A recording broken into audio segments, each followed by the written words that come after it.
Gantetsusai reminisces about an encounter with a daimyo who hired him for a job. The two shared a few drinks, but things took a sour turn when the daimyo, in his drunken state, began to question Gantetsusai's ability to live up to his epithet of a dragon slayer. This offensive remark sparked anger in Gantetsusai, who reacted impulsively and violently by drawing his sword and slashing the gate adorned with a dragon symbol that belonged to the daimyo. In the present time, Gantetsusai and his Asaman companion, Yamada Asaman Fuchi, arrive at the island's shore. As they discuss Gantetsusai's past and his death sentence, Fuchi expresses his confusion towards Gantetsusai's violent nature, but Gantetsusai dismisses it with a laugh and reveals his plan to destroy the daimyo's mansion if he's granted a pardon.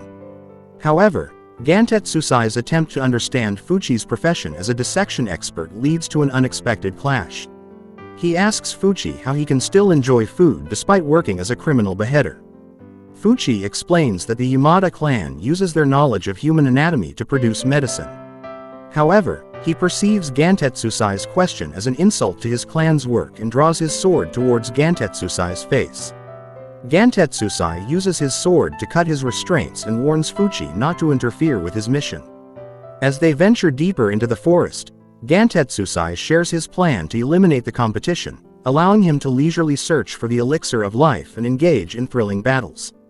While Fuchi agrees with Gantetsusai's approach, he worries about the shogun's reaction if he becomes impatient and sends out another party.